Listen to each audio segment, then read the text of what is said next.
الحمد لله نحمده ونستعينه ونستغفره ونؤمن به ونتوكل عليه ونعوذ بالله من شرور أنفسنا ومن سيئات أعمالنا من يهده الله فلا مضل له ومن يضلله فلا هادي له ونشهد أن لا إله إلا الله وحده لا شريك له ونشهد أن سيدنا وسندنا ونبينا ومولانا محمدا عبده ورسوله أما بعد فأعوذ بالله من الشيطان الرجيم بسم الله الرحمن الرحيم ولقد نصركم الله ببدر وأنتم أذلة فاتقوا الله لعلكم تشكرون إذ تقول للمؤمنين ألن يكفيكم أن يمدكم ربكم ب3,000 من الملائكة منزلين بلى إن تصبروا وتتقوا ويأتوكم من فورهم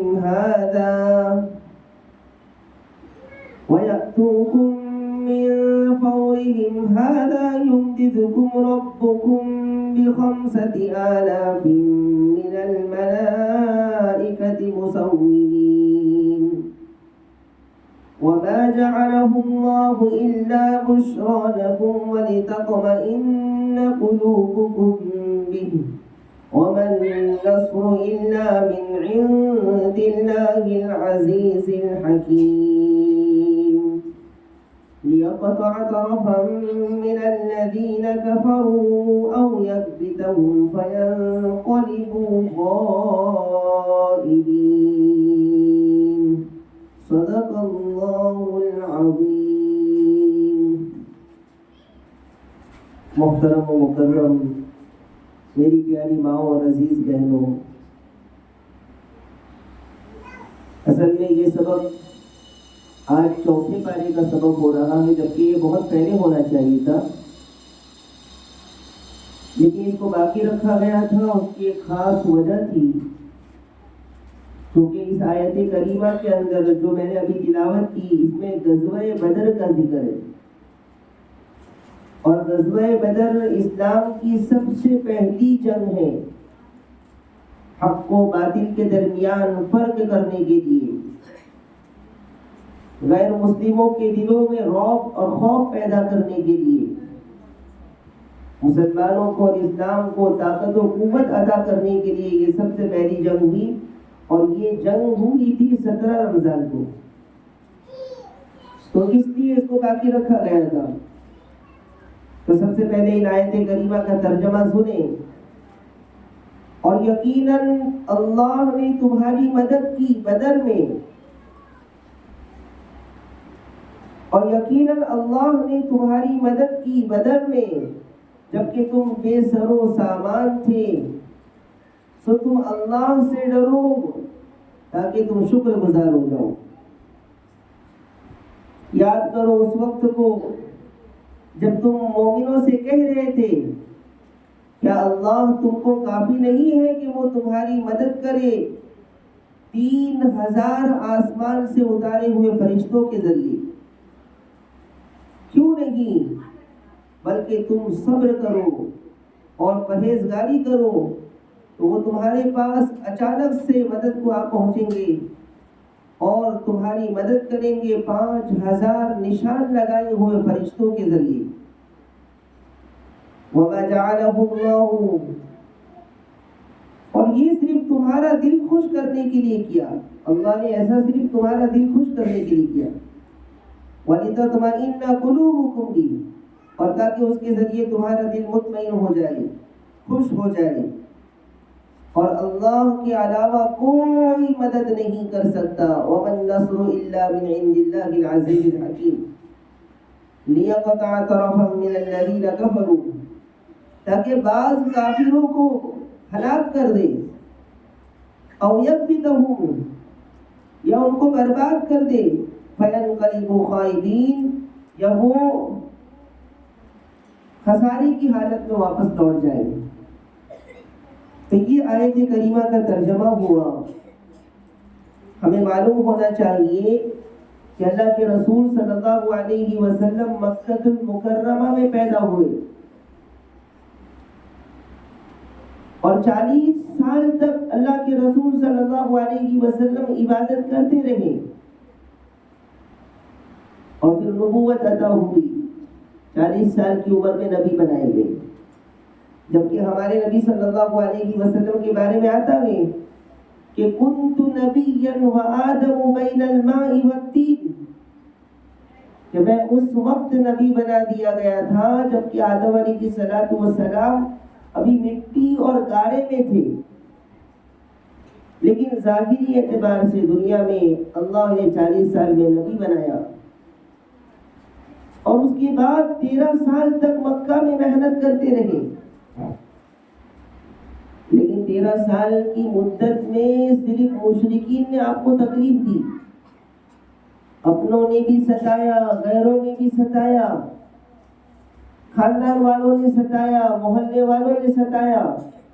آپ صلی اللہ علیہ وسلم اللہ سے جڑے رہے. پھر ایک مرتبہ حج کرنے کا موقع آیا تو مدینہ کے کچھ لوگ حج کرنے کے لیے مکہ آئے اور تقریباً 7 لوگ تھے. وہ 7 ان 7 لوگوں نے آپ صلی اللہ علیہ وسلم کے ہاتھوں پر ایمان قبول کیا اور آپ سے کہا کہ یا رسول اللہ آپ مدینہ چلے آئے، ہم آپ کا ساتھ دیں. آپ صلی اللہ علیہ وسلم نے انتظار کیا. پھر دوسرے سال 70 لوگ مدینہ سے آئے اور انہوں نے کہا کہ یا رسول اللہ آپ چلیں، ہم آپ کا ساتھ دیں گے، ہم آپ کا پورا ساتھ دیں گے، آپ مدینہ چلیں. لمبا واقعہ ہے. وحی آئی اور حکم ہوا کہ مدینہ چلے جاؤ. تو حضرت ابوبکر صدیق رضی اللہ تعالیٰ عنہ کے ساتھ مدینہ کے سفر پر نکلے اور پورے مدینے والوں کو معلوم ہے کہ محمد الرسول اللہ صلی اللہ علیہ وسلم تشریف لائے. تو آپ صلی اللہ علیہ وسلم جب مدینہ پہنچے تو پورے مدینے کے لوگ، عورتیں، بچے، بڑے بوڑھے سب مل کر مدینے کے باہر استقبال کرنے کے لیے آئے. اور وہ منشودہ عربی زبان کا مشہور ہے، طلع البدر علینا من ثنیات الوداع وجب الشکر علینا ما دعا للہ داعی. یہ منشودہ پڑھ رہے تھے اور ہر مدینہ کے لوگوں کی یہ خواہش تھی کہ آپ صلی اللہ علیہ وسلم ان کے گھر مہمان بنے. اتنی محبت تھی. اب آپ صلی اللہ علیہ وسلم سے درخواست کی گئی ہمارے گھر مہمان بن جائیں ہمارے. تو آپ صلی اللہ علیہ وسلم نے فرمایا کہ یہ اونٹنی یہ اللہ کی طرف سے ہے، یہ اونٹنی جس گھر پر رکے گی اس گھر پر میں کیا کروں گا.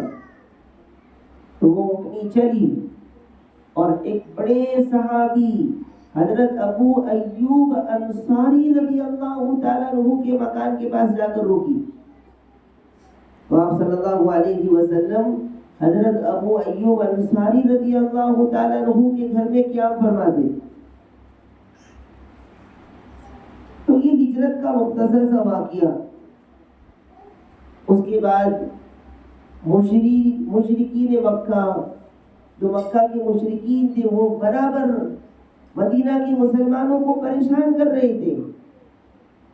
یا جو صحابی مسلمان ہو کر مدینہ چلے گئے تھے، مکہ میں ان کے جو رشتہ دار غیر مسلم تھے ان کو پریشان کر رہے تھے.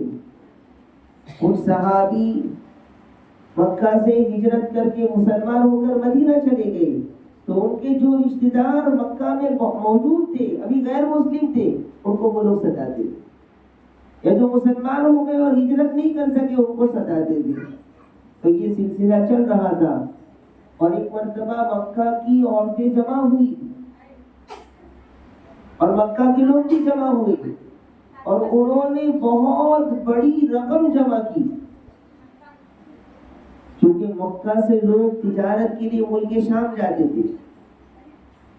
تو ابو سفیان کا ایک قافلہ 40 لوگوں کا مکہ سے ملک شام جا رہا تھا، تو انہوں نے بہت پیسے جمع کیے، حتیٰ کہ مکہ کی عورتوں نے اپنے زیورات جمع کر دیے، اور یہ مال جو جمع ہوا تھا، یہ جو عورتوں نے زیور جمع کیے تھے، وہ اس لیے کہ ملک شام جا کر کے وہاں سے ہتھیار لے کر کے آئے، اور ان ہتھیاروں کے ذریعے مسلمانوں کو پریشان کیا جائے، ان پر ظلم کیا جائے۔ چنانچہ ابو سفیان کا قافلہ گیا مکہ سے، ملک شام پہنچا، اور ملک شام سے جب واپس آنے لگا تو بیچ میں مدینہ منورہ پڑتا تھا مکہ آنے سے پہلے۔ ملک شام سے اگر مکہ جانا ہو تو بیچ میں مدینہ آتا تھا، تو آپ صلی اللہ علیہ وسلم کو خبر ہوئی کسی طریقے سے کہ ابو سفیان کا قافلہ جا رہا ہے، اور بہت بڑا تجارت کا سامان لے کر کے جا رہا ہے۔ چونکہ مکہ ایک الگ ریاست تھی اور مدینہ ایک الگ ریاست بن چکی تھی، تو ظاہر سی بات ہے کہ دونوں الگ الگ ریاست تھی، تو ایک ریاست والے کو دوسری ریاست میں جانے کے لیے کچھ پرمیشن لینی چاہیے، اجازت لینی چاہیے، کوئی بات ہونی چاہیے، لیکن ایسی کوئی بات نہیں تھی۔ اس کے باوجود مکہ سے یہ قافلہ ملک شام گیا اور واپس آ گیا۔ تو آپ صلی اللہ علیہ وسلم کو جب پتہ چلا تو آپ صلی اللہ علیہ وسلم نے صحابہ کو مسجد نبوی میں جمع فرمایا، اور مسجد نبوی میں جمع کر کے اس کے بارے میں مشورہ کیا کہ بولو کیا کرنا چاہیے۔ یہ ابو سفیان کا قافلہ جا رہا ہے، اس قافلے میں بہت سارا سامان ہے، بہت سارا مال تجارت ہے، اس کے بارے میں کیا کرنا چاہیے؟ اب یہ پورا مال لے جا کر کے مسلمانوں کے خلاف استعمال کرنے والے ہیں۔ اللہ کے رسول صلی اللہ علیہ وسلم نے جب مشورہ کیا تو صحابہ نے رائے دی کہ ہمیں جا کر کے ان کو پکڑ لینا چاہیے، ہمیں جا کر کے ان کو پکڑ لینا چاہیے اور قافلے کو لوٹ لینا چاہیے۔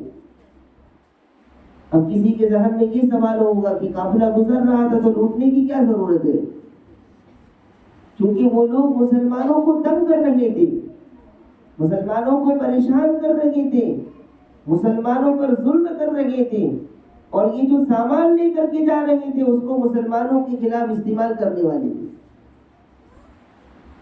اور مدینہ کے اندر مسلمان پریشان تھے مالی اعتبار سے، ہر اعتبار سے۔ تو رسول اللہ صلی اللہ علیہ وسلم کو جب پتہ چلا تو آپ نے صحابہ سے مشورہ کیا، تو صحابہ تیار ہو گئے۔ تو آپ صلی اللہ علیہ وسلم وہیں سے مسجد نبوی سے آپ نے فرمایا کہ جن کی سواریاں 3 میل کے فاصلے پر ہو وہ لے لو، ورنہ پیدل چلو، ایسے ہی چلو۔ تو 313 افراد جمع ہو گئے، 313، بعض روایتوں میں 314، بعضوں میں 315، لیکن صحیح اور مشہور قول یہ ہے 313 تھی۔ اور انہیں معلوم تھا کہ ہمیں تو جنگ نہیں کرنی ہے، ہمیں تو کوئی لڑائی نہیں کرنی ہے، بس 40 لوگوں کا ایک قافلہ گئے، اس کو پکڑنا گئے، اس کے سامان کو لینا گئے، اتنا معلوم تھا سب کو۔ تو کوئی تیاری نہیں تھی، جنگ کی کوئی تیاری نہیں، جہاد کی کوئی تیاری نہیں، کوئی انتظام نہیں، حتیٰ کہ آتا ہے کہ 313 لوگوں کے بیچ میں صرف 2 گھوڑے تھے، 2 گھوڑے، 313 لوگ جا رہے ہیں اور سواری کے لیے صرف 2 گھوڑے ہیں ان کے پاس، اور 70 اونٹ۔ سوچئے کہ کیسی قربانی کا وقت ہوگا، اور کسی کے پاس کوئی ہتھیار نہیں، کسی کے پاس تیر ہے تو اکثروں کے پاس نہیں ہے، اور ایسی حالت میں ایک ایک گھوڑے پر، ایک ایک اونٹ پر 2-2 3-3 صحابہ جو ہے باری باری سوار ہوتے رہے، اور اس طریقے سے وہ سفر کر رہے ہیں۔ اسلام ایسے ہی نہیں پھیل گیا. اسلام کے لیے صحابہ نے، ہمارے نبی نے بڑی قربانیاں دی ہیں. تو ایک طرف رسول اللہ صلی اللہ علیہ وسلم اپنا قافلہ لے کر کے جا رہے ہیں ابو سفیان کے قافلے کے پاس، تو دوسری طرف ابو سفیان کے جاسوس نے، یاد رکھیں یہی ابو سفیان بعد میں مسلمان بھی ہو گئے، لیکن اس وقت مسلمان نہیں تھے. اس وقت اسلام کے مسلمان کے دشمن تھے، مسلمانوں کے مخالف تھے، اور بڑے بہادر تھے، بڑے جنگجو تھے، سپہ سالار تھے ابو سفیان. تو ابو سفیان کے جاسوس نے یہ خبر دی کہ مسلمانوں کا لشکر تمہیں لوٹنے کے لیے آ رہا ہے، مسلمانوں کا لشکر تمہیں پکڑنے کے لیے آ رہا ہے. تو ابو سفیان سمجھ گیا کہ اگر ہم پکڑے گئے تو ہماری خیر نہیں ہے، اگر ہم پکڑے گئے تو ہماری خیر نہیں ہے. تو اس نے دو کام کیا. پہلے اس کے قافلے میں سے ایک شخص کو جس کا نام دمدم ابن عمرو تھا، اس کو تیز گھوڑا دے کر کے فوراً ابو جہل کے پاس مکہ بھیجا، کیونکہ ابو جہل مکہ کا سردار مانا جاتا تھا. تو فوراً اس نے کیا کیا کہ ایک تیز گھوڑا دے کر کے اس کو مکہ بھیجا. کیا کہ جاؤ مکہ میں جا کر کے یہ خبر دے دو کہ ہمارا قافلہ لوٹا جا رہا ہے، ہم برباد ہونے والے ہیں، آؤ ہماری مدد کے لیے. تو وہ فوراً تیز گھوڑے سے مکہ پہنچا، ابو جہل کو خبر دی. اور دوسرا کام اس نے کیا کیا، ابو سفیان چونکہ بڑا چالاک تھا، بہت ہوشیار تھے وہ، تو انہوں نے کیا کیا کہ جو راستہ مدینہ جاتا تھا اس راستے کو چھوڑ دیا انہوں نے، اور وہ راستہ چھوڑ کر کے بحر احمر کی طرف دوسرے راستے کی طرف چلے گئے کہ اس راستے سے اگر مدینہ ہو کر کے جاؤں گا تو مدینہ کے مسلمان حملہ کریں گے، لوٹ لیں گے. تو اس نے کیا کیا، پورا راستہ بدل دیا، جبکہ مدینہ والا راستہ بہت شارٹ تھا اور یہ راستہ بہت لمبا تھا، لیکن اس کے باوجود انہوں نے کیا کیا، بچنے کے لیے اس راستے کو بدل دیا.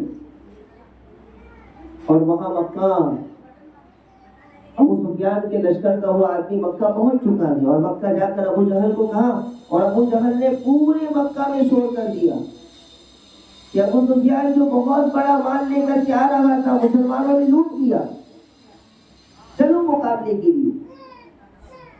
تو 1000 نوجوان مضبوط، 1000 جوانوں کا لشکر مکمل ہتھیاروں کے ساتھ، تیر کے ساتھ، تلواروں کے ساتھ، نیزوں کے ساتھ، کمانوں کے ساتھ 1000 کا لشکر جمع ہو گیا. 1000 لوگوں کا لشکر تیار ہو گیا، اور اس میں بڑے بڑے غیر مسلموں کے سردار، ابو جہل بھی شریک رہا، عتبہ بھی شریک رہا، شیبہ بھی شریک رہا، ولید بن مغیرہ بھی شریک رہا، حتیٰ کہ بڑے بڑے سردار ان کے اس جنگ میں شریک ہو رہے تھے. اس لیے کہ ابو سفیان بڑا مانا جاتا تھا، اور اس کے پاس جو تجارت کا سامان تھا وہ بہت زیادہ تھا، اور بہت بڑے پیمانے پر مال آ رہا تھا ملک شام سے. اس لیے پورا مکہ تیار ہو گیا مقابلے کے لیے.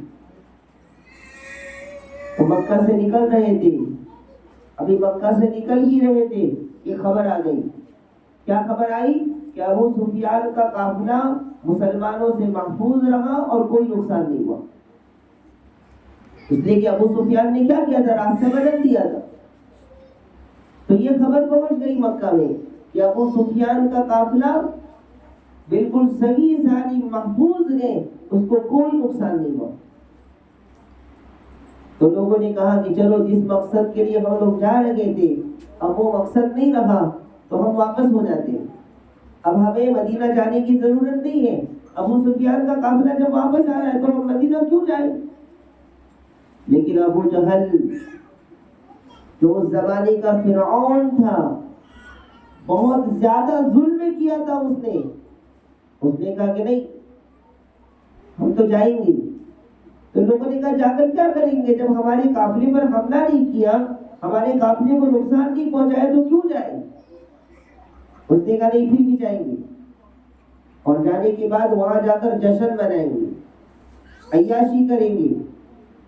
تو اس نے گانے اور پینے سب چیزوں کا انتظام کیا ابو جہل نے، اور 1000 کا لشکر مکمل ہتھیاروں کے ساتھ، ساواروں کے ساتھ، گھوڑوں کے ساتھ وہاں سے نکلا، اور ساتھ میں ابو جہل نے کچھ ناچنے والی عورتوں کو بھی لیا، باندیوں کو لیا، تاکہ وہاں جائیں اور جا کر کے عیاشی کرے، گانے وانے ہو۔ یہ سوچ کر کے 1000 کا قافلہ وہاں سے نکلا۔ اب مسلمان ابو جہل کے آنے کی خبر نہیں تھی کہ اس طریقے سے 1000 کا قافلہ آئے گا مقابلے کے لیے۔ ہمارے نبی صلی اللہ علیہ وسلم کو تو اتنا صرف خبر تھا کہ ابو سفیان کا قافلہ ہے اور اس میں صرف 40 لوگ ہیں، تو 40 لوگوں کے مقابلے کے لیے 313 لوگ بغیر ہتھیار کے نکلے تھے، اور نکل کر کے آپ صلی اللہ علیہ وسلم بدر، مکہ اور مدینہ کے بیچ میں، مدینہ سے کچھ فاصلے پر ایک جگہ ہے، ایک کنواں ہے جس کا نام ہے بدر، اور اتفاق سے وہ کنواں جس آدمی کا ہے اس کا نام بھی بدر۔ تو اس کنویں کے پاس آپ صلی اللہ علیہ وسلم اور صحابہ رکے ہوئے تھے، پڑاؤ ڈالا تھا، قیام کیا تھا انہوں نے۔ تو وہاں پر اس جگہ پر انہوں نے قیام کیا تھا۔ اتنے میں خبر آئی کہ مکہ کے مشرکین ابو جہل اور تمام سردار مل کر کے 1000 کا لشکر مکمل ہتھیار کے ساتھ، مکمل تیاری کے ساتھ ہمارے مقابلے کے لیے آئے۔ اب جب یہ بات سنی تو کچھ صحابہ پریشان ہوئے اس کے اندر کہ کہاں ہم 313 ہیں، کہاں 1000 کا لشکر، ہمارے پاس تو گھوڑے بھی نہیں ہیں، ہمارے پاس تو تیر تلوار بھی نہیں ہے، ہم کیسے مقابلہ کریں گے؟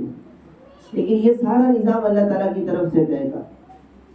اصل میں یہ جنگ اسی لیے ہوئی تھی تاکہ مشرکین کے دلوں میں مسلمانوں کا خوف پیدا ہو جائے، مسلمانوں کا رعب پیدا ہو جائے، مسلمانوں کا غلبہ آ جائے، مسلمانوں کا ڈر ان کے دلوں میں بیٹھ جائے۔ اور اللہ تبارک و تعالیٰ اس آیت کریمہ میں یہی فرما رہے ہیں۔ سورہ انفال کی آیت میں اللہ تعالیٰ نے فرمایا کہ عنقریب ہم ان کے دلوں میں رعب ڈال دیں گے، عنقریب ہم مشرکین کے دلوں میں رعب ڈال دیں گے۔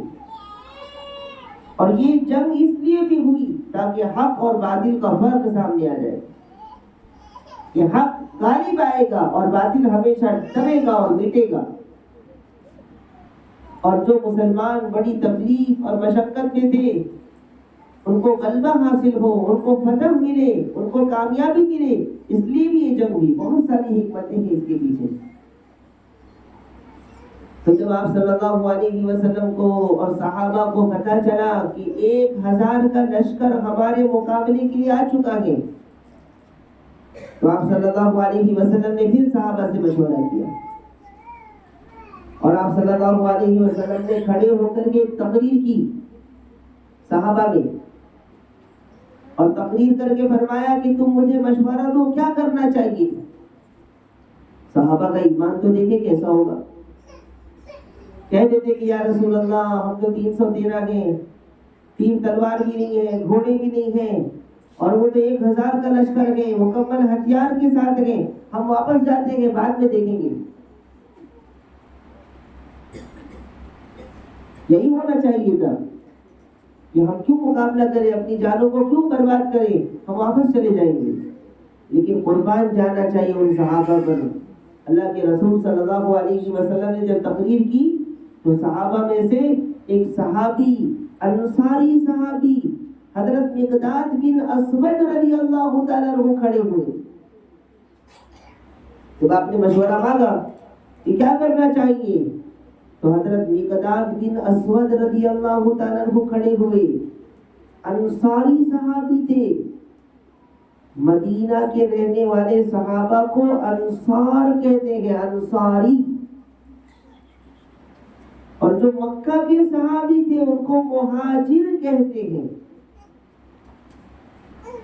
تو آپ صلی اللہ علیہ وسلم کی تقریر کے بعد کیا کرنا چاہیے؟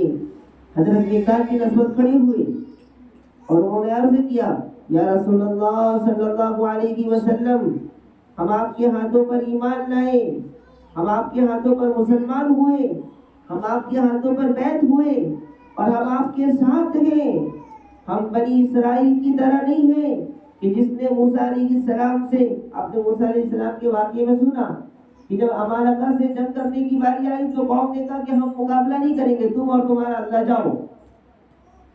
تو حضرت مقداد بن اسود کو معلوم تھا، تو انہوں نے کہا کہ ہم بنی اسرائیل کی طرح نہیں ہیں کہ ہم آپ کو کہیں گے کہ آپ اور آپ کا اللہ جا کر کے مقابلہ کریں۔ ہم آپ کے ساتھ ہیں اور ہم آپ کے ساتھ رہیں گے اور ہماری جانیں، ہمارا مال سب آپ کے لیے قربان ہے، آپ پیچھے نہ ہٹیں۔ یہ جملے جب ان کے نکلے تو اللہ کے رسول صلی اللہ علیہ وسلم نے پھر سوال کیا کہ تم مجھے مشورہ دو، کیا کرنا چاہیے؟ تو حضرت مقداد بن اسود نے کہا کہ یا رسول اللہ، جو باتیں میں کہہ رہا ہوں پورا مجمع کہنے کے لیے تیار ہے، صرف میں نہیں کہہ رہا ہوں، یہ پورا مجمع یہی بات کہنے کے لیے تیار ہے کہ ہم ہر حال میں آپ کے ساتھ ہیں۔ تو پورے مجمع نے بھی دوہرایا کہ یا رسول اللہ، ہم آپ کے ساتھ ہیں اور ہم آخری دم تک مقابلہ کرتے رہیں گے، ہمارے خون کے آخری قطرے تک ہم آپ کے ساتھ ہیں اور آپ کے ساتھ مل کر مقابلہ کریں گے، آپ آگے بڑھیں۔ تو آپ صلی اللہ علیہ وسلم نے پھر فرمایا کہ صحابہ مجھے اس بارے میں مشورہ دو، مجھے اس بارے میں مشورہ دو۔ اب جب تیسری مرتبہ آپ صلی اللہ علیہ وسلم نے سوال کیا، معاف کیجیے، مقداد بن اسود رضی اللہ تعالیٰ عنہ یہ مہاجر صحابی تھے، مکہ سے آئے ہوئے تھے۔ تو آپ صلی اللہ علیہ وسلم نے تیسری مرتبہ سوال کیا تو مدینہ کے صحابی حضرت سعد بن عبادہ رضی اللہ تعالیٰ عنہ کھڑے ہوئے اور وہ سمجھ گئے کہ ہمارے بھائی مقداد نے اتنا پکا وعدہ کیا، پھر بھی آپ صلی اللہ علیہ وسلم پوچھ رہے کہ تم کیا رائے دیتے ہو؟ تو ہو سکتا ہے کہ آپ صلی اللہ علیہ وسلم انصاری صحابی کی زبانی سننا چاہتے تھے، اس لیے کہ مہاجر تو مکہ سے ہجرت کر کے آئے تھے، کم تھے، اور انصاری صحابی تو مدینے والے تھے، مضبوط تھے، زیادہ تھے۔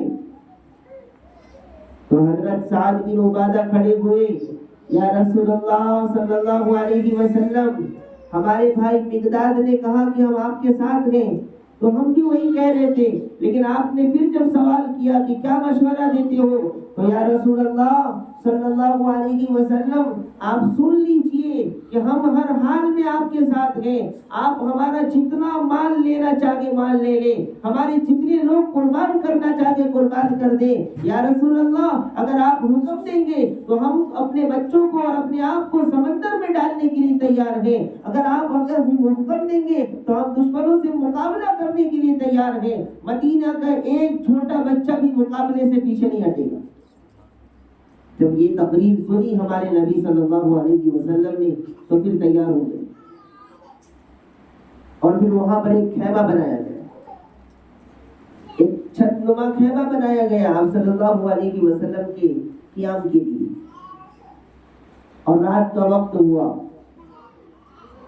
دشمن بہت خوش ہیں، دشمن بہت خوش ہیں کہ یہ تو چھوٹی سی جماعت ہے 313 کی، اور ان کے پاس تو گھوڑے بھی نہیں ہیں اور ان کے پاس تو ہتھیار بھی نہیں ہیں، اور ہم تو بڑے مضبوط ہیں، ہمارے پاس گھوڑے ہیں، تلوار ہیں، تیر ہیں، نیزے ہیں، کمان ہیں، ہم تو چٹکی میں ان کو ختم کر دیں گے۔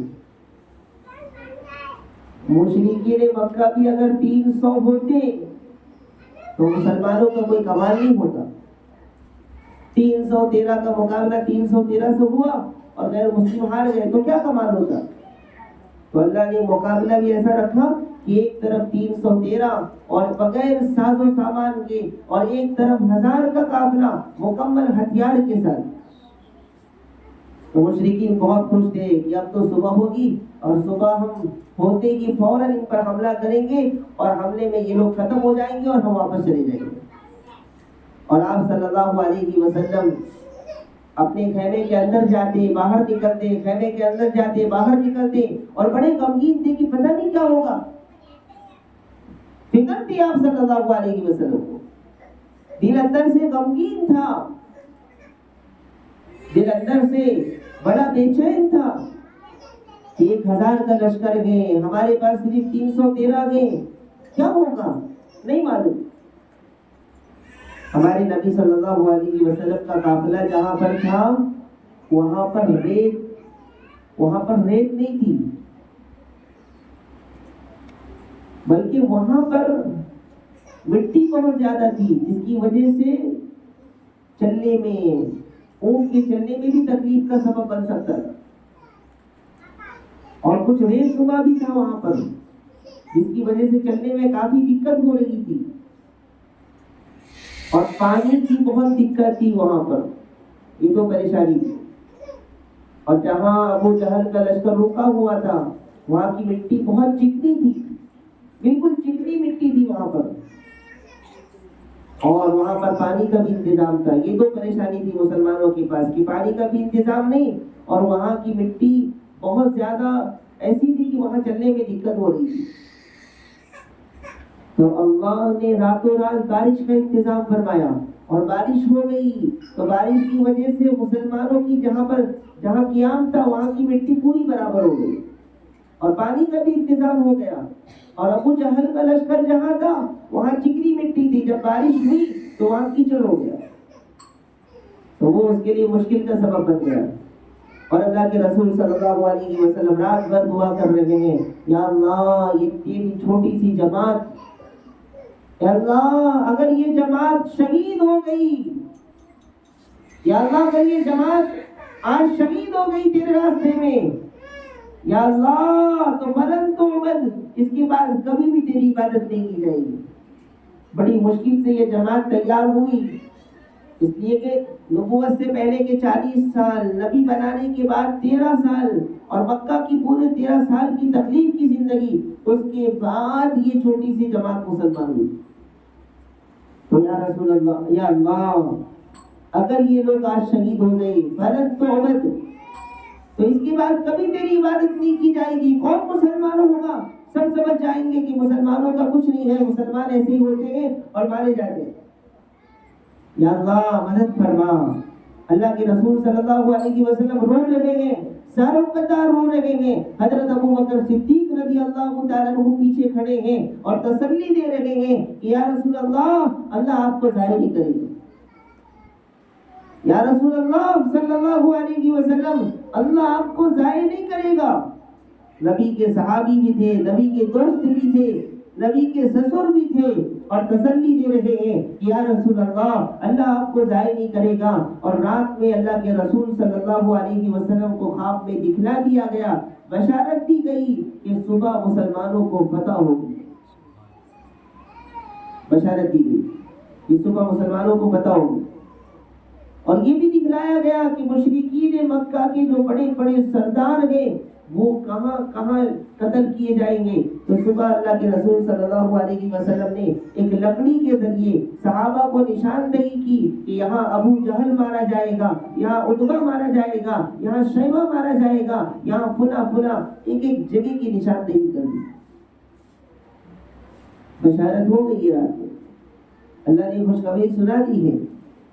لیکن پھر بھی اللہ کے رسول صلی اللہ علیہ وسلم ابھی نتیجہ آنے تک پریشان ہیں، بے چین ہیں. صبح ہوئی، آپ صلی اللہ علیہ وسلم مسلمانوں کی سب کو درست کرنے لگے، سب بنانے لگے. 313 صحابی کے مقابلے کے لیے سب بندی کر لو، سب بنا لو. تو اس میں کچھ صحابی ایسے تھے جو ابھی چھوٹے تھے لیکن وہ بھی شوق سے اس میں شریک ہوئے تھے. تو ایک صحابی چھوٹے تھے تو اللہ کے رسول صلی اللہ علیہ وسلم نے ان کو نکال دیا کہ تم اس لشکر میں شریک نہیں ہو سکتے، تم ہٹ جاؤ. تو انہوں نے کہا یا رسول اللہ صلی اللہ علیہ وسلم، اس میں فلاں ایک صحابی ہے، وہ تو مجھ سے بھی زیادہ کمزور ہے، جذبہ دیکھیں. ہونا تو یہ چاہیے کہ لوگ پیچھے ہٹتے کہ نہیں میں نہیں تو نہیں، لیکن یہاں تو الٹا ہو رہا ہے. ابھی کم عمر کے تھے، 15 سال سے چھوٹے تھے، تو اپنی ایڑی اونچی کر کر کے لشکر میں شریک ہو رہے تھے، ایڑی اٹھا اٹھا کر کے تاکہ لمبا دکھو. کیسا شوق ہوگا، کیسا جذبہ ہوگا، ان کی ماؤں نے ان کو کیسا دودھ پلایا ہوگا اور کیسا ایمان بنا ہوگا ان کا. ادھر تھا، چھوٹے تھے، ہائٹ کم تھی، ابھی عمر نہیں ہوئی تھی، تو لشکر سے نکل جاتے، لیکن اپنی ایڑی اٹھا اٹھا کر کے چل رہے تاکہ بڑا معلوم ہو اور لشکر سے نہ نکالا جائے. تو جس صحابی کو نکالا تو انہوں نے کہا کہ یا رسول اللہ، یہ جو سامنے کھڑا ہے یہ تو مجھ سے بھی زیادہ کمزور ہے، اگر میں مقابلہ کروں تو اس سے جیت جاؤں، اگر میں مقابلہ کروں تو اس سے جیت جاؤں. تو پھر وہ بھی شریک ہو گئے. مسلمانوں کی سب بندی ہوئی، مسلمانوں کی سب تیار ہو گئی، اور رات بھر مشرکین مکہ نے شراب پیا، گانے بجائے اور باندیوں کو نچایا اور خوب عیاشی کی، خوب انہوں نے موج مستی کی، اور ان کے ذہن میں یہ تھا کہ ہم صبح میں فوراً مقابلہ کر کر کے واپس چلے جائیں گے. تو پوری رات انہوں نے عیاشی میں گزار دی اور مسلمان دعاؤں میں لگے رہے. یاد رکھیں، جسم کی طاقت سے زیادہ روح کی طاقت ہوتی ہے. ایمانی طاقت ہونی چاہیے، روحانی طاقت ہونی چاہیے، یہ اصل چیز ہے. تو مشرکین مکہ کے دماغ میں یہ بات تھی کہ ہم تو بہت زیادہ ہیں اور ہم تو مقابلہ کر لیں گے. کبھی بھی اسباب پر یقین نہیں ہونا چاہیے. مسلمانوں نے اللہ پر یقین کیا، ابو جہل اور اس کے لشکر نے اپنے سامان پر یقین کیا، اللہ نے کر کے دکھایا. تو صبح ہو گئی. سن 2 ہجری، ہجرت کے دوسرے سال یہ واقعہ پیش آیا. سن 2 ہجری کہتے ہیں. سن 2 ہجری 17 رمضان، جمعہ کا دن، رات جمعہ کی رات تھی اور دن جمعہ کا تھا اور مقابلہ ہونے والا تھا. تو دونوں لشکر آمنے سامنے کھڑے ہیں اور ہمارے نبی صلی اللہ علیہ وسلم کمان سنبھالے ہوئے ہیں. اور اس جنگ کے اندر 3 جھنڈے تھے، 3 صحابی جھنڈا اٹھائے ہوئے تھے اسلام کا. اس میں حضرت زبیر بن عوام رضی اللہ تعالیٰ عنہ.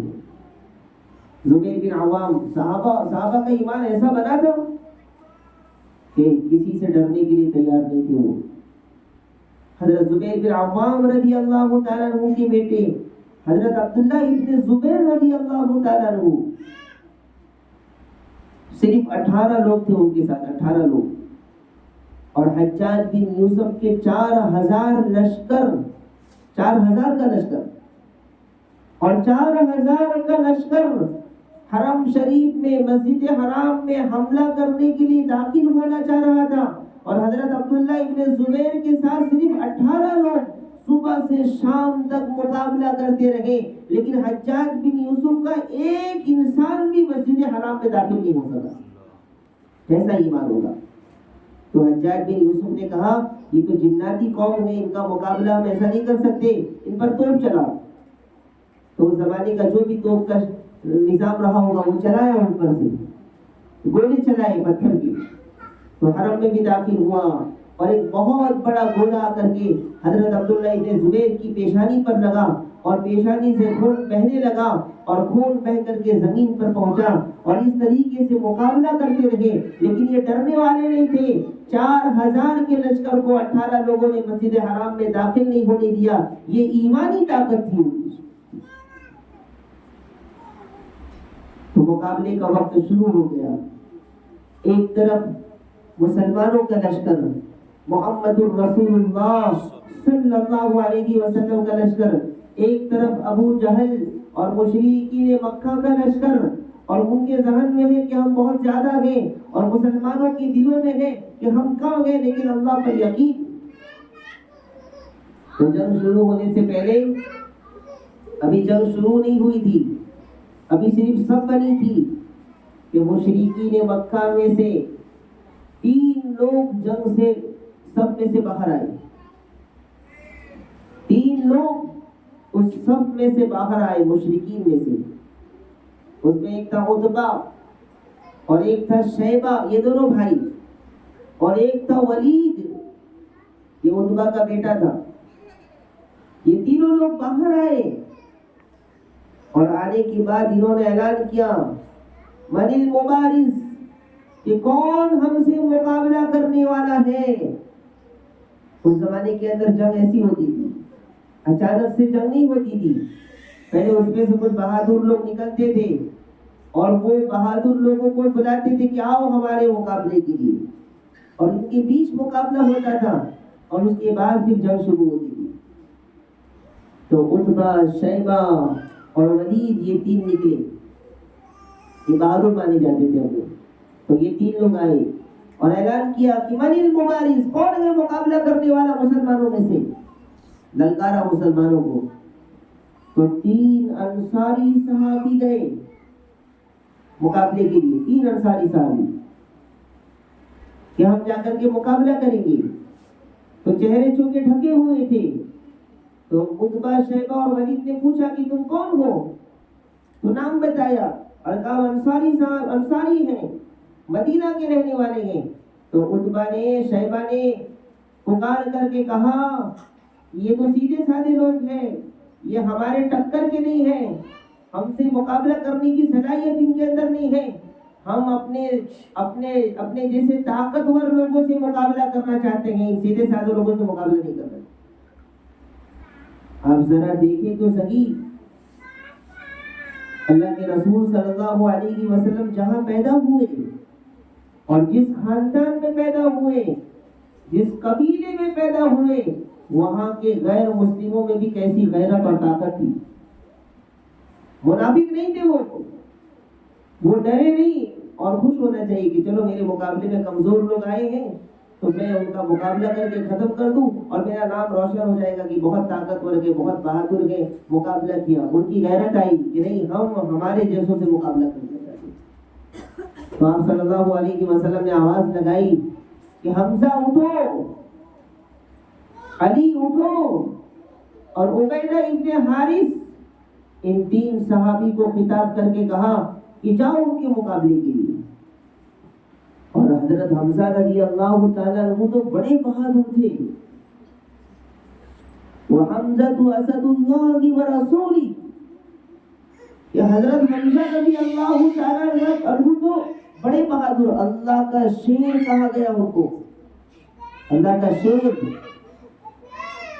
کیسے صحابی ہوں گے حضرت حمزہ رضی اللہ تعالیٰ عنہ، اللہ کا شیر. جب غزوہ بدر کے بعد سن 3 ہجری کے اندر غزوہ احد ہوا تو غزوہ احد کے اندر حضرت حمزہ رضی اللہ تعالیٰ عنہ کو شہید کر دیا گیا، اور ہندا نے آپ کے دل، کلیجی اور گردے کو نکال کر کے کچا چبایا دشمنی میں. تو آپ صلی اللہ علیہ وسلم بہت روتے تھے، بہت روتے تھے، بہت روتے تھے، بہت روتے تھے. تو حضرت جبرائیل آئے اور آنے کے بعد حضرت جبرائیل نے تسلی دی کہ یا رسول اللہ آپ نہ روئیں. حضرت حمزہ کے بارے میں تو آسمان پر لکھ دیا گیا ہے اسد اللہ و اسد رسولی، کہ یہ اللہ اور اس کے رسول کا شیر ہے. اتنا بڑا مقام تھا ان کا. تو حضرت حمزہ مقابلے کے لیے آئے، حضرت علی مقابلے کے لیے آئے، اور حضرت عبیدہ ابن حارث مقابلے کے لیے آئے. مشرکین کی طرف سے 3 اور مسلمانوں کی طرف سے 3. شیبہ کے مقابلے کے لیے حضرت حمزہ گئے غالباً. شیبہ کے مقابلے کے لیے حضرت عبیدہ ابن حارث گئے. عتبہ کے مقابلے کے لیے حضرت حمزہ گئے، اور ولید کے مقابلے کے لیے حضرت علی گئے. جیسے ہی مقابلہ شروع ہوا آمنے سامنے، حضرت علی نے فوراً بغیر اس کو چانس دیے ہوئے ایک حملے میں اس کو ختم کر دیا. حضرت علی عجیب و غریب صحابی، حضرت علی رضی اللہ عنہ، اللہ کے شیر، بہت زیادہ طاقتور، بہت زیادہ علمی، علم میں بھی سب سے آگے اور طاقت میں بھی بہت زیادہ. پھر حضرت حمزہ رضی اللہ تعالیٰ وہ اپنے سامنے والے سے مقابلہ کرنے کے لیے گئے تو بغیر اس کو موقع دیے ہوئے ایک جھٹکے کے اندر اس کو جو ہے جہنم رسید کر دیا حضرت حمزہ نے. دونوں نے، حضرت علی نے ایک موقع نہیں دیا سامنے والے کو، اور حضرت حمزہ نے بھی کوئی موقع نہیں دیا، بغیر موقع کے اس کو دونوں کو جہنم رسید کر دیا. اور حضرت عبیدہ ابن حارث رضی اللہ تعالیٰ عنہ، ان کے سامنے شیبہ تھا. یہ شیبہ بھی بہت زیادہ تلوار باز تھا. تو دونوں بہت دیر تک مقابلہ کرتے رہے یہاں تک کہ شیبہ نے تلوار چلائی اور حضرت ابو عبیدہ ابن حارث کا پیر کٹ گیا، جس کی وجہ سے وہ گر گئے.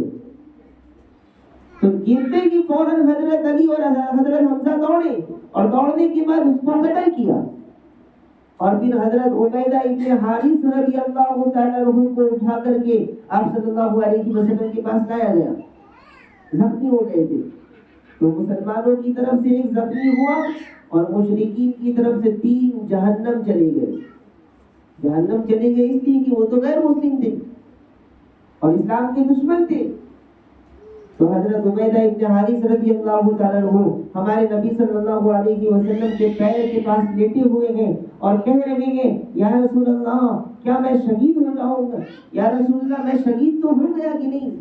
یعنی ڈر ہے کہ میں مر رہا ہوں تو کہیں شہادت کا مرتبہ مجھے ملا یا نہیں ملا، یہ پوچھ رہے ہیں. تو اللہ کے رسول صلی اللہ علیہ وسلم نے فرمایا کہ ہاں تم شہید ہو، تمہیں شہادت کا مرتبہ.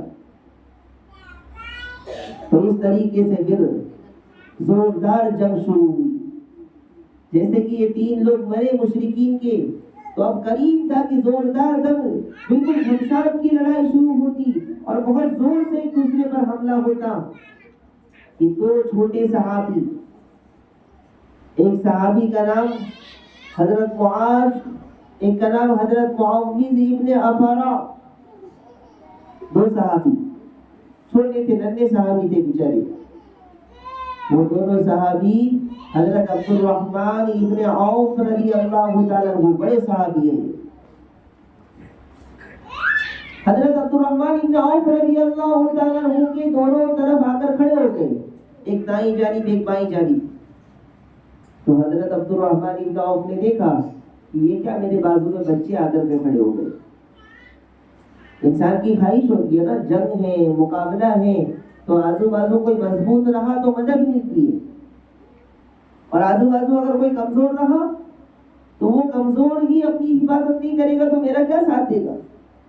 تو حضرت عبد الرحمن ابن عوف نے دیکھا کہ یہ کیا بچے میرے بازو میں آ کر کے کھڑے ہو گئے، چھوٹے چھوٹے بچے. تو ابھی وہ دل میں سوچ ہی رہے تھے کہ حضرت معاذ نے اور معاوض نے پوچھا کہ چچا یہ ابو جہل کہاں ہے؟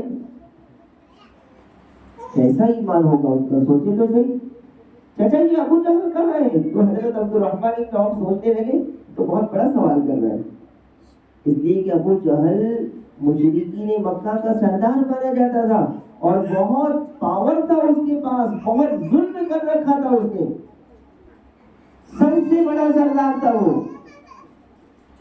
تو حضرت عبد الرحمن ابن عوف نے پوچھا کہ تمہیں کیا کام ہے اس سے، ابو جہل سے کیا کام ہے؟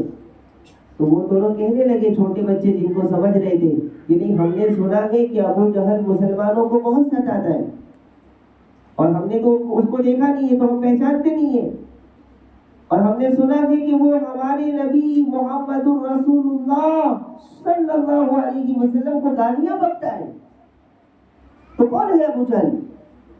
ابھی وہ پوچھ رہے تھے کہ سامنے سے حملہ شروع ہو گیا اور ابو جہل وہاں سے گزرا. تو حضرت عبد الرحمن ابن عوف نے کہا کہ یہ ابو جہل ہے. تو جیسے ہی ان کو پتا چلا کہ یہ ابو جہل ہے تو دونوں بھائی مقابلے کے لیے دوڑے، اور یہ چھوٹے بھی تھے، ان کے پاس گھوڑا بھی نہیں تھا، ہتھیار بھی نہیں تھا، تلوار رہی ہوگی. تو فوراً دوڑے ابو جہل کے پیچھے، اور ابو جہل گھوڑے پر. تو گھوڑے پر سوار انسان کا مقابلہ کرنا نیچے والے کے لیے مشکل ہے، اور وہ بھی اس وقت جبکہ دونوں ابھی معصوم بچے ہیں، ابھی زیادہ عمر نہیں ہے، جوان بھی نہیں ہوئے ابھی. تو وہ دونوں دوڑے ابو جہل کے پیچھے، اور ایک نے ابو جہل کے گھوڑے پر حملہ کیا، گھوڑے کے پیر پر، اور ایک نے ابو جہل پر حملہ کیا، اور ابو جہل گھوڑے سے نیچے گرا. ابھی نیچے گرا تھا لیکن پورا ابھی اس کا انتقال نہیں ہوا تھا، ابھی اس کی جان نہیں نکلی تھی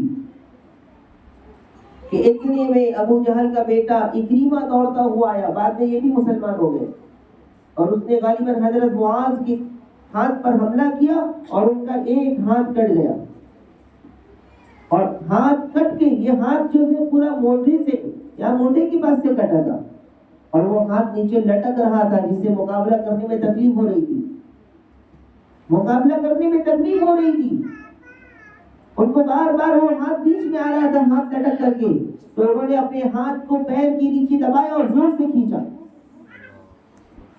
تاکہ مقابلے میں بار بار تکلیف نہ ہو، اور ابو جہل کو ختم کرنا ہے، ابو جہل سے مقابلہ کرنا ہے، وہ ہمارے نبی کو گالی دے رہا تھا،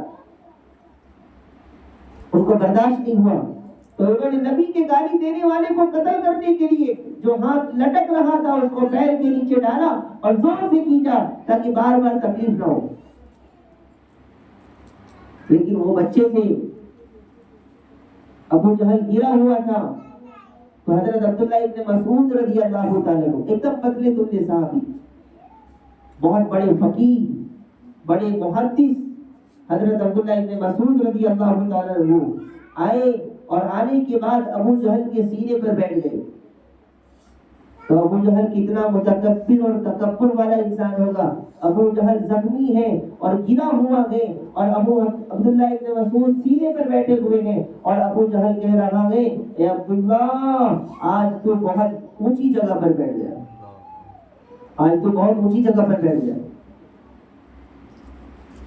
اور ابو جہل کہنے لگا عبداللہ تو میری گردن کاٹ رہا ہے، کاٹ لے لیکن تھوڑا نیچے سے کاٹنا،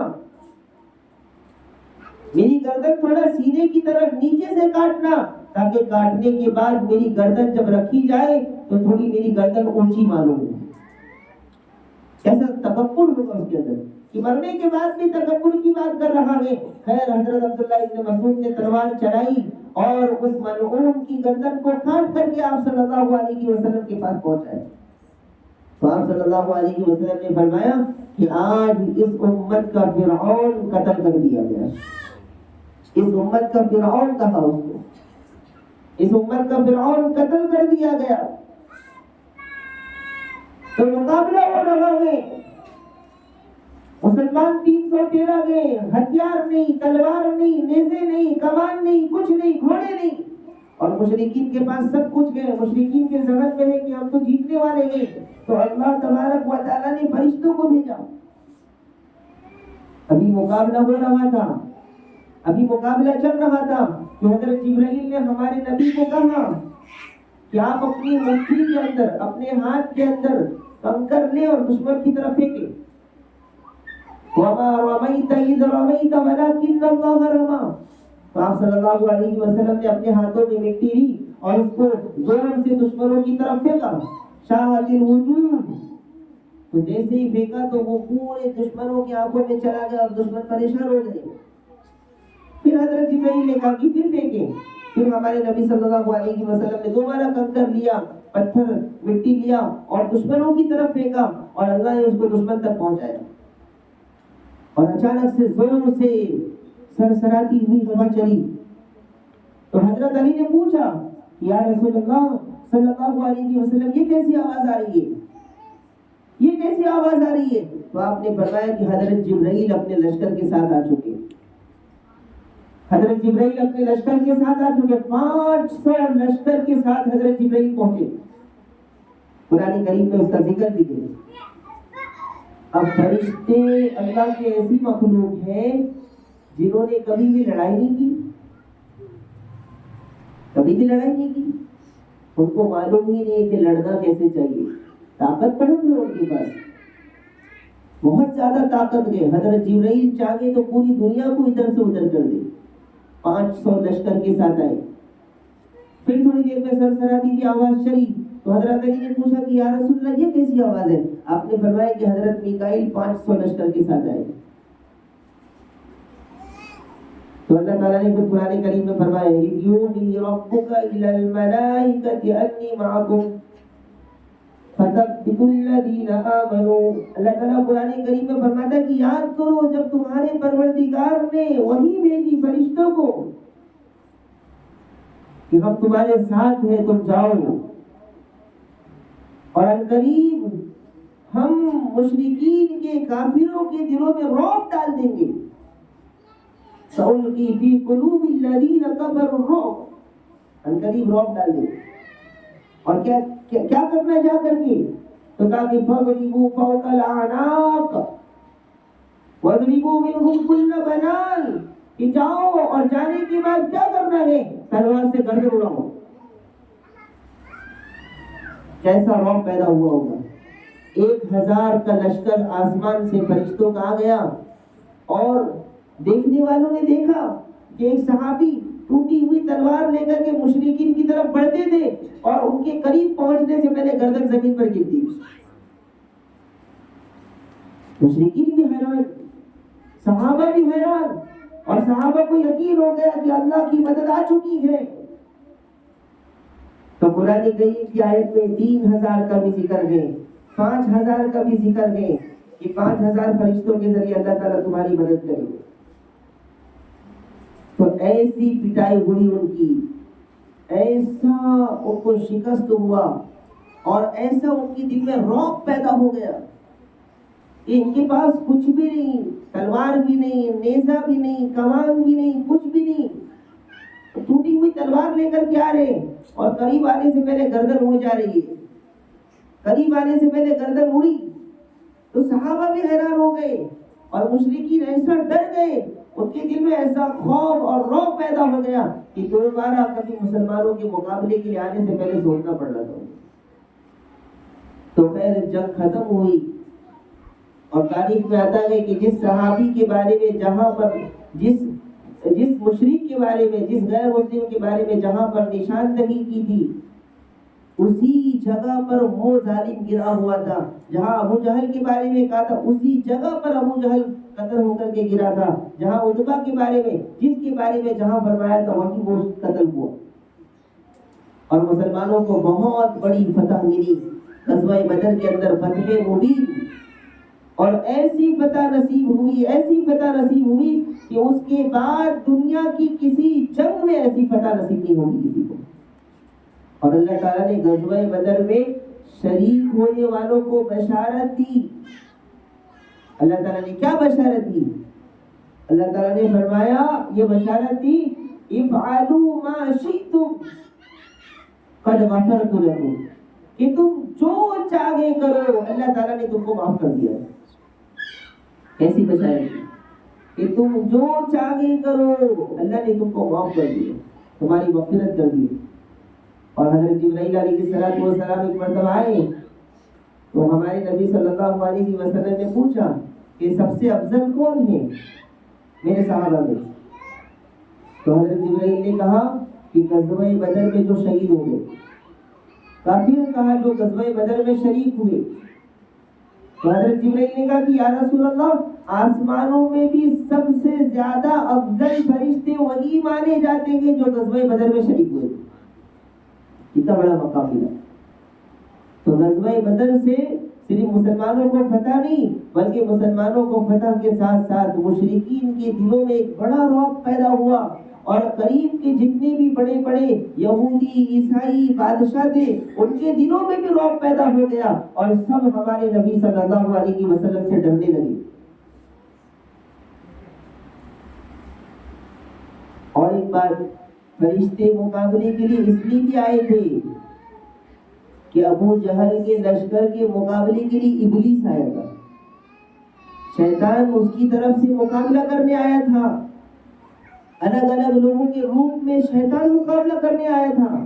تو اللہ نے ادھر سے فرشتوں کو بھیجا اور ہوا اکھاڑ دی ان کی، اور ایسی شکست دی کہ اس کے بعد الحمدللہ اسلام بہت تیزی کے ساتھ پھیلتا گیا، اور مسلمانوں کا رعب پیدا ہوتا گیا. اور جو مسلمان ایمان لائے تھے ان کو ہمت ملی، طاقت ملی، اور ان کا دل خوش کر دیا اللہ تبارک و تعالی.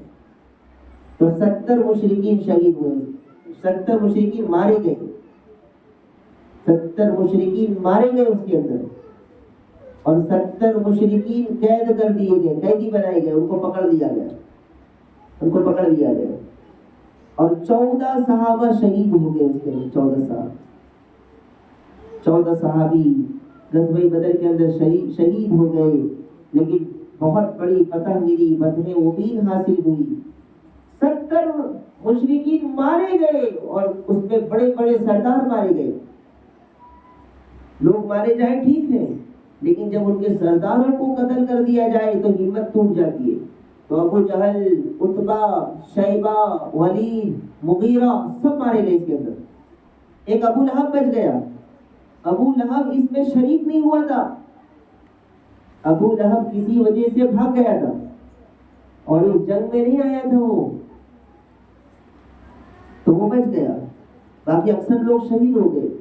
اور 70 مشرکین جو قیدی بنائے گئے تھے اس کے بارے میں مشورہ ہوا کہ کیا کرنا چاہیے ان کو، اور اس میں اچھا یہ تو ہو گیا۔ اب جب مقابلہ ہو رہا تھا مشرکین میں اور مسلمانوں میں، تو کیسا مقابلہ ہو رہا تھا؟ عجیب و غریب جنگ تھی یہ۔ عجیب اس لیے بھی تھی کہ ادھر جو مسلمان تھے، سامنے جو مشرکین تھے وہ ان کے رشتہ دار تھے۔ ایک طرف حضرت حمزہ تھے مسلمانوں کی طرف سے، اور ایک طرف مشرکین کی طرف سے حضرت عباس تھے، دونوں بھائی تھے سگے، اور دونوں نبی کے چچا۔ کیسا مقابلہ، عجیب و غریب مقابلہ۔ ایک طرف عتبہ مشرک اور ان کا بیٹا ابو حذیفہ مسلمانوں کے صف میں، ہمارے نبی کے ساتھ حضرت ابو بکر صدیق، تو سامنے ان کا بیٹا عبد الرحمن۔ یہ لوگ مسلمان نہیں ہوئے تھے، بعد میں مسلمان ہوئے، تو کیسا مقابلہ تھا؟ تو 70 قیدی پکڑے گئے، اس میں حضرت عباس رضی اللہ تعالیٰ عنہ بھی تھے۔ حضرت عباس رضی اللہ تعالیٰ عنہ بہت بہادر تھے اور بہت لمبے صحابی تھے۔ تاریخ کی کتابوں میں آتا ہے کہ جب گھوڑے پر بیٹھتے تھے تو پیر زمین میں لگتا تھا۔ تو ایک چھوٹے سے انصاری صحابی، چھوٹے کر کے تھے، انہوں نے حضرت عباس کو پکڑ کر کے لایا ہمارے نبی صلی اللہ علیہ وسلم کے پاس کہ یا رسول اللہ میں اس کو قید کر کے لایا ہوں۔ تو حضرت عباس تو بڑے بہادر تھے، اتنے چھوٹے صحابی کے جن کی ہائٹ بھی چھوٹی، جن کا جسم بھی پتلا دبلا، ان کے ہاتھوں میں کیسے قید ہو سکتے تھے؟ تو حضرت عباس نے ہمارے نبی سے کہا کہ بھتیجے، مجھے کوئی آسمانی طاقت نے قید کر دیا، میرے ہاتھ پیر باندھ دیے کسی آسمانی طاقت نے، ورنہ یہ کیا مجھے پکڑ سکتا تھا؟ تو وہ پھر کہنے لگے کہ نہیں یا رسول اللہ میں نہیں پکڑا ہے، ہمارے نبی سمجھ گئے کہ اس نے نہیں پکڑا ہے۔ حضرت عباس تو بڑے بہادر تھے، 10 میل یعنی 15 کلومیٹر تک صرف ان کی آواز جاتی تھی، گونجتی تھی، اتنے بہادر تھے۔ تو پھر اللہ کے رسول صلی اللہ علیہ وسلم کے بعد سارے قیدیوں کو لایا گیا، تو آپ صلی اللہ علیہ وسلم نے مشورہ کیا کہ کیا کرنا چاہیے، ان کو کیا کرنا چاہیے۔ تو ہر چیز میں ہمارے نبی صلی اللہ علیہ وسلم پہلے حضرت ابو بکر اور حضرت عمر سے مشورہ کرتے، حضرت ابو بکر اور حضرت عمر، ان کا بڑا مقام۔ اور بھی بڑے بڑے صحابی تھے، حضرت مقداد، حضرت سعد بن عبادہ، حضرت سعد بن معاذ، ایسے بڑے بڑے صحابی، حضرت علی، حضرت حمزہ، لیکن حضرت عمر رضی اللہ تعالیٰ عنہ، حضرت ابو بکر صدیق، ان کا بھی بڑا مقام تھا۔ تو ہمارے نبی نے مشورہ کیا کہ کیا کرنا چاہیے ان کا۔ حضرت عمر رضی اللہ تعالیٰ عنہ سے پوچھا، حضرت عمر بڑے جلالی صحابی تھے، ایمانی غیرت، ایمانی پاور، ایمانی قوت، ایمانی غیرت ان کے اندر بہت زیادہ تھی، اور ہمارے نبی صلی اللہ علیہ وسلم تو بڑے نرم مزاج تھے، رحم دل تھے، نرمی کرنے والے تھے، اور حضرت ابو بکر صدیق بھی نرم دل تھے، حضرت عمر کے مقابلے میں نرم دل تھے۔ تو حضرت عمر رضی اللہ تعالیٰ عنہ سے پوچھا کہ عمر ان قیدیوں کے بارے میں کیا کیا جائے؟ تو حضرت عمر رضی اللہ تعالیٰ عنہ نے کیا جواب دیا، کیسا ایمان ہوگا؟ کہا یا رسول اللہ صلی اللہ علیہ وسلم، ان 70 قیدیوں کے جو رشتہ دار یہاں ہیں ان کے ہاتھ میں تلوار دی جائے اور ہر صحابی اپنے اپنے رشتہ داروں کی گردن تلوار سے اڑا دی، اس لیے کہ یہ اسلام کے دشمن ہیں اور انہوں نے اسلام کو بہت نقصان پہنچایا ہے. ان پر رحم کرنے کی ضرورت نہیں ہے، ان کی گردن کو اڑا دیا جائے. اور گردن نہیں، صرف گردن نہیں اڑانی ہے بلکہ اپنے اپنے رشتہ داروں کو تلوار دیا جائے، اور وہ جیسے سامنے اگر ان کا بیٹا ہے تو باپ کو دیا جائے، بھائی ہے تو بھائی کو دیا جائے، اور تلوار لے کر کے اپنے اپنے رشتہ داروں کی گردن اڑائی جائے. یہ حضرت عمر رضی اللہ تعالیٰ عنہ کی رائے تھی. حضرت ابوبکر صدیق رضی اللہ تعالیٰ عنہ اور ہمارے نبی محمد الرسول اللہ صلی اللہ علیہ وسلم کی رائے یہ تھی کہ قتل کرنے کے بجائے ان سے کچھ پیسے لے کر ان کو چھوڑ دیا جائے، جس کو فدیہ کہتے ہیں، فدیہ، کہ فدیہ لے کر ان کو چھوڑ دیا جائے. تو کچھ قیدی ایسے تھے جن کے پاس پیسے نہیں تھے، تو ان کو یہ حکم دیا گیا کہ تم مدینہ کے 10 لوگوں کو پڑھنا لکھنا سکھاؤ، اور جن کے پاس پیسے تھے انہوں نے پیسے دیے. خیر اس کا ایک فائدہ یہ ہوا کہ اس میں حضرت عباس جیسے صحابی بھی تھے جو بعد میں مسلمان ہو گئے اور اسلام کو بڑی مدد ملی. تو یہ فیصلہ ہو گیا کہ فدیہ لے کر چھوڑ دیا جائے. تو حضرت عمر رضی اللہ تعالیٰ عنہ کی رائے الگ تھی. جب حضرت عمر رضی اللہ تعالیٰ عنہ اندر کمرے میں گئے تو دیکھا کہ ہمارے نبی صلی اللہ علیہ وسلم اور حضرت عمر دونوں رو رہے ہیں. تو پوچھا کہ یا رسول اللہ کیا ہو گیا؟ تو فرمایا کہ اللہ کا عذاب ہم پر اترنے والا تھا، ہم لوگوں نے جو فیصلہ کیا وہ اللہ کو منظور نہیں تھا، اللہ خوش نہیں اس فیصلے سے. تريدون عرض الدنیا، کہ تم دنیا کے لیے، مال کے لیے ان کو چھوڑ دیا تم نے. اللہ تعالیٰ یہ فیصلے سے راضی نہیں ہے. تو اللہ تعالیٰ کیا چاہتے تھے؟ جو تمہارا فیصلہ تھا. لولا کتاب من اللہ سبق لمسکم فیما اخذتم. تو حضرت عمر رضی اللہ تعالیٰ عنہ جو چاہتے تھے وہی اللہ کا بھی فیصلہ، اللہ کی بھی مرضی تھی، اور اسی کے مطابق آیت کریمہ نازل ہوئی. اس سے حضرت عمر رضی اللہ تعالیٰ عنہ کا مقام بھی پتہ چلتا ہے. کیسا مقام ہوگا؟ 17 آیت کریمہ ایسی ہے قرآن کریم میں، 17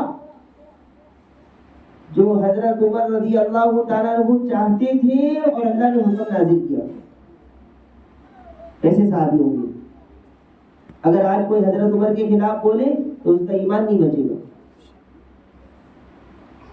ہمارے نبی صلی اللہ علیہ وسلم سے حضرت عمر نے کہا کہ یا رسول اللہ عورتوں کو پردے کا حکم دیا جائے. ابھی پردے کی آیت نازل نہیں ہوئی تھی، ابھی پردے کی آیت نازل نہیں ہوئی تھی. تو حضرت عمر نے کہا کہ یا رسول اللہ پردے کا حکم دینا چاہیے، اس لیے کہ عورتوں کو آتے جاتے لوگ دیکھ رہے ہیں. تو ابھی حضرت عمر رضی اللہ تعالیٰ عنہ نے کہا کہ رات میں پردے کی آیت اللہ تعالیٰ کی طرف سے نازل ہو گئی. حضرت عمر نے مشورہ دیا اور اللہ نے آسمان سے فیصلہ کیا. تو کیسا مقام ہوگا حضرت عمر کا؟ ہمارے نبی صلی اللہ علیہ وسلم کی پیاری بیوی، پیاری زوجہ حضرت عائشہ صدیقہ رضی اللہ تعالیٰ عنہ پر جب بہتان لگایا گیا، آگے آ رہا ہے انشاءاللہ اس کا درس، تو ان پر بہتان لگایا گیا، بہت بڑا بہتان لگایا گیا. تو کچھ بیچارے نرم مزاج صحابی تھے، تو ان تک یہ بات آئی تو انہوں نے کہا کہ ہاں اس کی تحقیق کرنی چاہیے، دیکھنا چاہیے کہ کیا ہے معاملہ. تو حضرت عمر رضی اللہ تعالیٰ عنہ کے پاس جب یہ بات پہنچی، حضرت عمر نے پہلی فرصت میں کان میں بات پڑھ دی، کہا سبحانک ھذا بہتان عظیم. کہ کس نے کہہ دیا کہ اس کی تحقیق کرنی چاہیے؟ نبی کی زوجہ حضرت عائشہ صدیقہ رضی اللہ تعالیٰ عنہ پاک ہے. ھذا بہتان عظیم، یہ بہت بڑا بہتان اور الزام ہے. یہ حضرت عمر کا ایمان تھا کہ اس کے بارے میں تحقیق اور تلاش یہ ناممکن ہے. یہ نبی کی زوجہ پاک ہے، پاکیزہ ہے. سبحانک ھذا بہتان عظیم، یہ جملہ کہا اور سورہ نور کی آیت کریمہ نازل ہوئی اور اس میں اللہ نے یہی جملہ نازل فرمایا، سبحانک ھذا بہتان عظیم. ہمارے نبی صلی اللہ علیہ وسلم نے فرمایا کہ جس راستے سے عمر گزرتا تھا جس راستے سے عمر رضی اللہ تعالیٰ عنہ گزرتے ہیں شیطان بھی اپنا راستہ بدل دیتا ہے. ایک صحابی نے دیکھا کہ ایک شیطان گرتا پڑتا ہوا بھاگ رہا ہے تو وہ سمجھ گئے کہ اس راستے سے حضرت عمر آ رہے ہوں گے. تو دیکھا تو حضرت عمر آ رہے. تو ہمارے نبی نے فرمایا کہ عمر کو دیکھ کر تو شیطان بھی ڈرتا ہے اور آج کے شیطان بھی ڈرتے ہیں. ایک حدیث میں ہمارے نبی صلی اللہ علیہ وسلم نے فرمایا لو کان بعدی نبیا لکان عمر، کہ میں آخری نبی ہوں اور میرے بعد کوئی نبی نہیں ہو سکتا، کوئی نبی نہیں آ سکتا، لیکن اگر میرے بعد کوئی نبی ہوتا تو اللہ عمر کو نبی بناتا. کیا مقام ہوگا حضرت عمر کا. تو یہ غزوہ بدر آج کا دن 17 رمضان، اس وقت جنگ چل رہی تھی اور یہ جو منظر میں نے آپ کو سنایا یہ منظر اسی وقت کا ہے. اس لیے میں نے اس سبق کو باقی رکھا تھا تاکہ غزوہ بدر کا دن جب آئے گا 17 رمضان تو آپ کو سناؤں گا. ہم یہاں غزوہ بدر کا تذکرہ کر رہے ہیں، سن رہے ہیں، اور آج کے دن 17 رمضان کے دن ہمارے نبی صلی اللہ علیہ وسلم 300 صحابہ 313 صحابہ کو لے کر کے بدر کے مقام پر مشرکین کے مقابلے کے لیے پہنچے ہوئے تھے اور اللہ کی طرف سے مدد آ رہی تھی اور مسلمانوں کو فتح مبین اور عجیب و غریب اللہ کی طرف سے مدد حاصل ہوئی. اللہ تعالیٰ نے فرمایا وَمَن نَّصْرُ إِلَّا مِنْ عِندِ اللَّهِ الْعَزِيزِ الْحَكِيمِ، کہ مدد تو اللہ ہی کی طرف سے ہوتی ہے. اللہ تبارک و تعالیٰ ہماری طرف سے، پوری امت کی طرف سے، قیامت تک آنے والے تمام انسانوں کی طرف سے ان تمام صحابہ کو جو غزوہ بدر میں شریک ہوئے، شہید ہوئے اور ہمارے نبی صلی اللہ علیہ وسلم کو اپنی شان کے مطابق بہترین اجر اور بہترین بدلہ عطا فرمائے. اللہ تبارک و تعالی ہم سب کو ایمان کامل نصیب فرمائے، ہم سب کے دلوں میں ایمان کی حقیقت، ایمان کی محبت پیدا فرمائے. ایسے ہی ایمان نہیں پھیلا، ایمان پھیلنے کے لیے، اسلام کے لیے صحابہ نے، ہمارے نبی صلی اللہ علیہ وسلم نے اور تمام صحابہ نے بہت عجیب و غریب قربانی دی. اللہ تبارک و تعالیٰ کی ان سب کو جزائے خیر عطا فرمائے. آمین و آخر دعوانا الحمدللہ رب العالمین.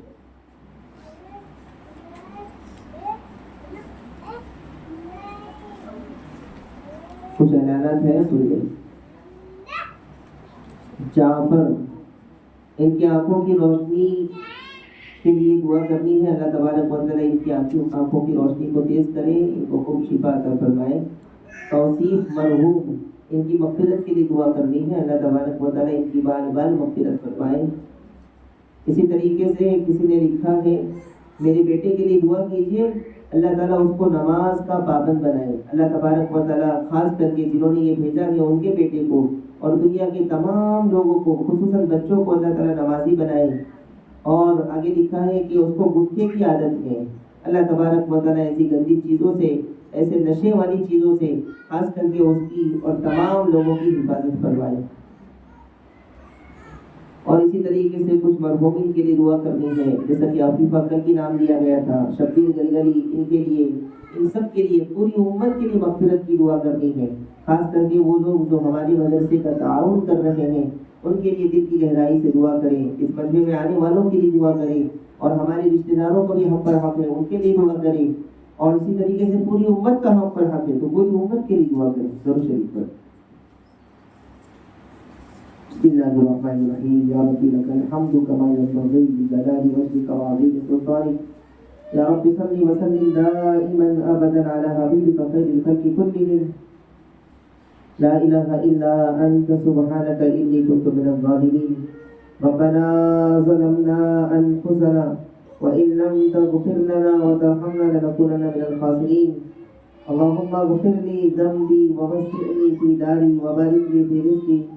اللهم اغفر لي ولوالدي وللمؤمنين يوم يقوم الحساب. رب ارحمهما كما ربياني صغيرا.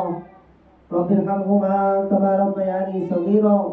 رب ارحمهما كما ربياني صغيرا. اے اللہ ہم سب کے گناہوں کو معاف فرما دے، ہم سب کی خطاؤں سے درگزر فرما دے. اے اللہ ہم تیرے مجرم بندے ہیں، اے اللہ ہم سب کی توبہ قبول فرما لے. اے اللہ ہم سب کی توبہ قبول فرما لے. اے اللہ کیا منظر ہوگا جب تیرے حبیب محمد الرسول اللہ صلی اللہ علیہ وسلم اپنے 313 لشکر کو لے کر کے مقام بدر پہنچے ہوں گے اور مشرکین سے مقابلہ ہو رہا ہوگا، اے اللہ تجھے کتنا پیار آتا ہوگا، تجھے کتنا رحم آتا ہوگا، اور کیسی تو نے ان کی مدد کی ہوگی، اور کیسی قربانی رہی ہوگی صحابہ کی، جنہوں نے اپنے جان کی، اپنے خاندان کی، کسی کی پرواہ کیے بغیر مقابلہ کیا۔ اے اللہ تجھے ان تمام صحابہ کی قربانیوں کا واسطہ، اے اللہ اپنے فضل و کرم سے ہم سب کی مغفرت فرما دے، ہم سب کے گناہوں کو معاف فرما دے، ہم سب کی توبہ قبول فرما دے۔ اے اللہ پوری امت پر رحم فرما، اے اللہ جنہوں نے دعاؤں کے لیے اے اللہ پرچی بھیجی ہے، اے اللہ ان تمام کی دعاؤں کو قبول فرما دے۔ اے اللہ ہم سب کو نمازی بنا دے، اے اللہ ہم سب کو نمازی بنا دے، ہمارے بچوں کو بھی نمازی بنا دے، اے اللہ ہمیں بھی نیک بنا، ہمارے بچوں کو بھی نیک بنا، اے اللہ ہر گندی عادت سے ہماری اور ہمارے بچوں کی حفاظت فرما، ہر نشے سے ہماری حفاظت فرما، خصوصاً ہمارے نوجوانوں کی اے اللہ ہر بری چیز سے حفاظت فرما، ہر نشے والی چیز سے حفاظت فرما۔ اے اللہ جو لوگ اے اللہ بغیر شادی شدہ گھروں میں بیٹھے ہیں، بے نکاح ہیں، ان سب کے لیے اے اللہ پاک دامن پاکیزہ جوڑے کا انتظام فرما، پاکیزہ رشتے کا انتظام فرما، جو بے اولاد ہیں ان سب کو اولاد صالح عطا فرما، جن کی اولاد ہے ان کی اولاد کو نیک صالح پاک دامن بنا، ماں باپ کی آنکھوں کی ٹھنڈک بنا، اے اللہ ان بچوں کو نیک صالح دیندار بنا دے، اے اللہ ہمارے بچوں کو حافظ قرآن بنا دے، ہمارے بچوں کو حافظ قرآن بنا، عالم دین بنا، دین کا دائی اور دین کا سپاہی بنا۔ اے اللہ ہمارے گناہوں کی وجہ سے ہمارے بچوں کو اے اللہ نافرمان بننے سے بچا لے، انہیں فرما بردار بنا دے۔ اے اللہ اس پورے مجمع کی مغفرت فرما۔ اے اللہ یہ مائیں اور بہنیں اے اللہ تیرا درس سننے کے لیے یہاں آئی ہیں، اے اللہ ان کے آنے کو قبول فرما، ان کے قدم قدم پر مغفرت کے فیصلے فرما، جنت الفردوس کے فیصلے فرما، ان کے گھروں میں خوب زیادہ خیر و برکت کا نزول فرما۔ اے اللہ ان کے پوری رشتہ داروں کی مغفرت فرما۔ اے اللہ جو نہیں آ سکے انہیں آنے کی توفیق عطا فرما۔ اے اللہ ہم سے راضی ہو جا، پوری زندگی ہمیں نماز کی پابندی کی توفیق عطا فرما، تہجد کی توفیق عطا فرما، گناہوں سے بچنے کی توفیق عطا فرما۔ اے اللہ اس مدرسے کو قبول فرما، اے اللہ اس مدرسے کو قبول فرما، اے اللہ اس میں پڑھنے پڑھانے والوں کو قبول فرما۔ اے اللہ جو بچے پڑھ رہے ہیں ان کے والدین کی مغفرت فرما، جو پڑھا رہے ہیں ان کی مغفرت فرما، ان کے درجات کو بلند فرما۔ اے اللہ جو لوگ ہمارے مدرسے کا تعاون کر رہے ہیں اے اللہ ان کو دنیا اور آخرت کی بھلائی نصیب فرما، ان کے دل کی تمام دعاؤں کو قبول فرما، جنت الفردوس کے فیصلے فرما۔